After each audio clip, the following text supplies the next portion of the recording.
Hello students, आज का अपना टॉपिक है गोलीय अपवर्तक पृष्ठों के लिए अपवर्तन का सूत्र। देखो, कल भी मैंने आप लोगों से बात चर्चा की थी कि भैया अपना जो अगला टॉपिक आएगा वो किस पे आएगा, गोलीय अपवर्तक पृष्ठों के लिए जो अपवर्तन का सूत्र है उस पे हम लोग डेरिवेशन लेकर के आएंगे। तो इंपॉर्टेंट टॉपिक है, यहाँ से न्यूमेरिकल्स बनते हैं, ठीक है ना, और डेरिवेशन भी कई बार पूछ लिया जाता है। उम्मीद करते हैं आप लोगों को टॉपिक बेहतर लगेगा, समझ में आएंगी चीजें, ठीक है। और अगर आपको चीजें समझ में आती हैं, आपको टॉपिक बेहतर लगता है, तो आप एक पल के लिए जो है इसका कमेंट करके आप चीज़ों को बता सकते हैं। आपको वीडियो कैसी लगी, इन्फॉर्मेशन दे सकते हैं आप लोग कमेंट बॉक्स में इसको लेकर के, ठीक है ना। तो हम लोग अपनी चर्चा की शुरुआत करते हैं कि क्या हमारा चर्चा का विषय है। ठीक, चलो, सब कुछ परफेक्ट है, ऑडियो वीडियो। तो हमें ये फार्मूला होता है क्या है, तो ये फार्मूला अपने पास होता है गोलीय अपवर्तक पृष्ठों के अपवर्तन का सूत्र। ये होता है भैया हमारे n2/v माइनस n1/u बराबर n2 माइनस n1/r। ये अपने पास में फार्मूला है, ठीक है। तो हम लोग इस फार्मूले से अब अपने इसको निगमन की तरफ आगे बढ़ेंगे। इसका प्रूफ कैसे होता है, क्या क्या चीजें होती हैं। तो सबसे पहले तो हम लोग इसके जो है फिगर को समझने की कोशिश करते हैं कि इसका फिगर कैसा बनेगा, फिगर कैसा होगा। फिगर पे आते हैं इसके, ठीक है ना। उम्मीद करते हैं बढ़िया रहेगा। फिगर ऊपर देखते हैं। देखो, हम मान के चलते हैं भैया, ठीक है ना, कुछ बातें यहाँ पे एजम्पशन वगैरह लेके बढ़िया से ये हमने मान लिया ये हमारे पास एक वक्र है या अवतल पृष्ठ। हमने चलो छोटा सा अवतल पृष्ठ ले लेते हैं। ये अपने पास कोई एक पृष्ठ है, ठीक है ना, जो दो माध्यमों को अलग करता है। ये इसका मुख्य अक्ष है। हमने मान लिया है कि ये कोई माध्यम है जिसका अपवर्तनांक है n1, ये कोई माध्यम है जिसका अपवर्तनांक है n2। और ये जो माध्यम है ये कैसा माध्यम हमने मान लिया है कि भैया ये माध्यम है हमारा विरल और ये माध्यम है हमारा सघन माध्यम। चलो बढ़िया, कोई दिक्कत नहीं। अब यहां से हमने क्या किया कि यहां पर हमने कोई एक ऑब्जेक्ट ले लिया O, और यहां से हमने एक भेजी लाइट रे। क्या भेजी हमने यहां से एक लाइट रे, ये लाइट रे, ठीक है। अब होगा क्या कि ये लाइट रे जब इधर से यानी विरल से सघन में जाएगी तो थोड़ा सा अभिलंब की ओर मुड़ जाएगी। तो हम यहाँ पर अभिलंब ड्रॉ कर लेते हैं। अभिलंब हमेशा क्या होता है भैया, तो अभिलंब हमेशा वक्र पृष्ठ के केंद्र से होकर गुजरता है। कहां से गुजरता है, तो अभिलंब हमेशा उसके केंद्र से होकर गुजरता है। तो ये हम मान लेते हैं इसका केंद्र है। अब ये लाइट रे जाने इसको ऐसे था, लेकिन ये थोड़ा सा ऐसे ना जा करके, देखो ऐसे जाना था, लेकिन जब विरल से सघन में गई तो थोड़ा सा अभिलंब की तरफ बेंड हो गई, यानी ये बेंड हो गई कहीं इधर आई और इसका कहीं पे ये हमें इमेज देखने को मिला। कहीं यहां पर ऑब्जेक्ट का क्या मिला हमें, ये इमेज आई देखने को मिला। समझ रहे बात को, बढ़िया, कोई दिक्कत नहीं। अब हम इसके डेरिवेशन के लिए क्या करते हैं कि यहां से हम एक अभिलंब ड्रॉ कर लेते हैं, या एक हम यूं कहें लंबवत एक लंब ड्रॉ कर लेते हैं जो यहां इसके मुख्य अक्ष पर आता है।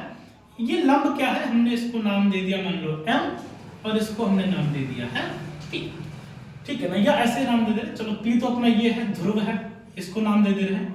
और ये जो लंब है हमारा वो कौन सा है, mn, हमने एक लंब डाल लिया। और ये वाला जो हमने कोण है इसको हमने मान लिया यहाँ पर अल्फा है, ये वाला कोण हमने मान लिया बीटा है, ये वाला कोण हमने मान लिया गामा। उम्मीद करते हैं इतनी बात आपको समझ में आ रही होगी। फिगर कैसे बन रहा है ये आपको समझ में आ रहा होगा कि फिगर कैसे बन रहा है, क्या क्या चीजें हम लोग इसमें इन्वॉल्व कर रहे हैं, ठीक है। तो देखो आगे क्या करेंगे, अब ये करेंगे कि यहां से देखो ये हमारी आपतित किरण है। क्या है ये, आपतित किरण। और ये हमारे पास MC क्या है, अभिलंब। ये आपतित किरण, ये अभिलंब। तो इनके बीच का जो कोण बनता है वो कोण हम लोग क्या कहते हैं, उसके उस कोण को नाम देते हैं कोण I। उसे क्या कहते हैं हम, कोण I, अपवर्तन कोण, सॉरी इसे क्या नाम देते हैं, आपतन कोण I। और देखो ये अपना अभिलंब और ये है अपनी अपवर्तित किरण। देखो ये अभिलंब, ये अपवर्तित किरण, तो इसके बीच का ये जो कोण बनेगा वो कोण कौन सा होगा, कोण R, यानी अपवर्तन कोण। तो I का मतलब है आपतन कोण, R का मतलब है अपवर्तन कोण। अब देखो हमें कुछ बातें और देख लेते हैं कि ये जो पृष्ठ है इसका ध्रुव है, तो ध्रुव से वस्तु की दूरी होती है उसे हम लोग U से डिनोट करते हैं। जो ध्रुव से प्रतिबिंब की दूरी होती है उसे V से डिनोट करते हैं। और वक्रता केंद्र की जो दूरी होती है वो वक्रता त्रिज्या होती है, उसे r से प्रदर्शित करते हैं। उम्मीद करते हैं ग्राफ फिगर समझ में आया होगा। फिगर कैसे हमने बनाया है, तो फिगर के लिए हमने ये किया, पृष्ठ लिया, अपवर्तक पृष्ठ ले लिया, जिसके इधर एक माध्यम इधर विरल है, इधर सघन माध्यम। यहां से हमने एक लाइट रे डाली, ठीक है ना। तो लाइट रे क्या होगी, जब विरल से सघन में गई तो थोड़ा सा अभिलंब की तरफ मुड़ के चलेगी। कहां पे, बिंदु आई पे हमें इसका इमेज मिल रहा है। कैसे मिल रहा है, तो एक लाइट रे हमने मान लिया कि इसके मुख्य अक्ष के समांतर गई होगी, तो एक ऐसा सीधा चली गई, एक इधर से आई, दोनों यहां पे मिली और यहां पे इनका इमेज बन गया। अब हमने क्या किया है कि इनको कुछ नाम दे दिया, अल्फा बीटा गामा करके एंगल नाम दे दिया। आप एबीसीडी नाम दे दो, फर्क नहीं पड़ता। और ये वाला आपतित किरण और ये अभिलंब, इसके कोण की, इसके बीच कोण आई, और ये अभिलंब, ये अपवर्तित किरण, इसके बीच का कोण आर हो गया। क्लियर। अब मुद्दा ये आता है कैसे शुरू करेंगे। तो शुरुआत के लिए देखो हमें n चाहिए। n हमारे पास कहां से आता है, तो n आने का एक ही तरीका है कि भैया हमें पता है sin i बटे sin r, यही होता है n, या आप लोग कह रहे ये क्या होता है 1n2, मतलब n2 बटे n1, पहले माध्यम के सापेक्ष दूसरे के माध्यम का अपवर्तनांक। क्या लिखते हैं उसे, पहले माध्यम के सापेक्ष दूसरे का, क्योंकि पहले से दूसरे में जा रही है। तो हमें i निकालना है, तो हम लोग चलो पहले i r इनकी वैल्यूज को निकालते हैं i और r के लिए। तो i कोण कहां बन रहा है उसको पकड़ो जरा, कोण i कहां बन रहा है देखो। तो कोण i हमारा ये बन रहा है, ये वाली जो रेखा OM है और ये वाली रेखा जो MC है, देखो कौन कौन सी रेखा, रेखा पकड़ना, ये रेखा OM और ये रेखा MC, इनके बीच का कोण ये I है, दिख रहा है ना। हम मान लेते हैं ये वाला जो रेखा है, ये वाला कोण बन रहा है I, इन दोनों के बीच का ये वाला कोण, ठीक है ना। तो कौन सी रेखा, OMC, ठीक है ना। तो हम क्या लेंगे, इन त्रिभुज क्या ले रहे हैं, OMC, त्रिभुज OMC। अब देखो ये इसका जो I है वो बाह्य कोण है, I क्या है, बाह्य कोण है। तो I बराबर किसके आएगा, अल्फा प्लस गामा, किसके बराबर आएगा, alpha plus gamma. Equation number first, alpha plus gamma. देखो ये एक त्रिभुज है, ये त्रिभुज का बाह्य कोण है, और त्रिभुज का बाह्य कोण उसके आंतरिक कोणों के योग के बराबर होता है। तो इसलिए हमारा I जो आएगा वो अल्फा प्लस गामा आएगा। अगेन अब हमें R चाहिए, R कहां बन रहा है, देखो ये MI और MC, इसके बीच में बन रहा I। तो कौन सा त्रिभुज लोगे, त्रिभुज इन ट्रायंगल IMC।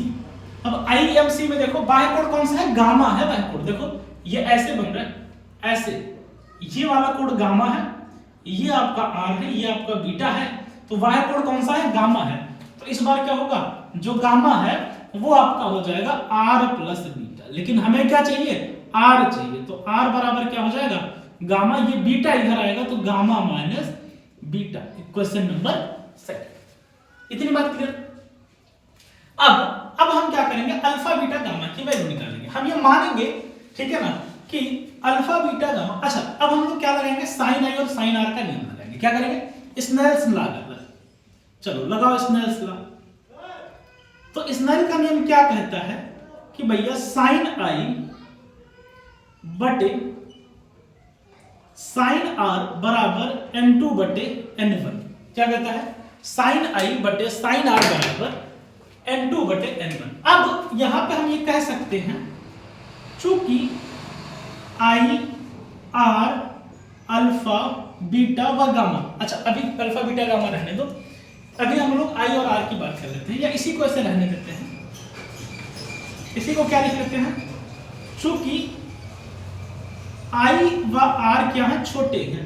क्या है भैया, और एंगल अगर छोटा होता है तो साइन थीटा हमेशा बराबर होता है थीटा के, और टेन थीटा भी बराबर होता है थीटा के। अभी मैं उधर साइड में लिख देता हूं कि अगर क्या हो, यहां पे ध्यान देना बात को, अगर कोई एंगल है थीटा और वो बहुत छोटा है, वेरी स्मॉल है, क्या है, बहुत छोटा है, तो हमेशा जो साइन थीटा होता है वो बराबर होता है थीटा के, और जो टेन थीटा है वो भी किसके बराबर होता है, थीटा के बराबर होता है। ये किस केस में हमने कहा, अगर आपका जो थीटा एंगल है वो बहुत छोटा है तब। तो ये बात ध्यान रखना। तो यहाँ पे हम कह सकते हैं कि हमारा जो साइन आई है वो किसके बराबर होगा, आई के, और जो साइन आर है वो किसके बराबर होगा, आर के। तो साइन आई बराबर आ गया आई, और साइन आर बराबर आ गया आर। तो यहाँ पे रखो साइन आई की जगह आई बटे आर बराबर n2 बटे n1। यानी यहां से क्या मिला, n1i बराबर n2r, समीकरण नंबर, सॉरी 1 2 हो गया था, इसको क्या बोल दे रहे, समीकरण नंबर 3। ये अपना हो गया समीकरण नंबर। अब हमें क्या चाहिए भैया, अल्फा बीटा गामा, हमें आई और आर हटाना है। तो आई और आर हटाएंगे तो हमें क्या मिल जाएगा, देखो तो यहां पे रखो जरा। अच्छा मैं कुछ बातें और निकाल लूं क्या, भी पहले चलो रख देते हैं।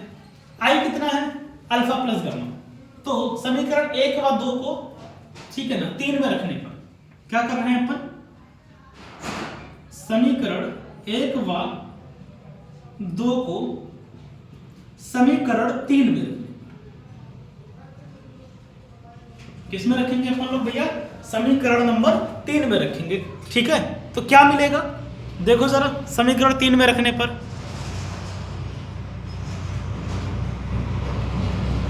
ठीक है, तो समीकरण 3 में रखने पर हमें क्या मिल रहा है, एक बार के लिए देखते हैं।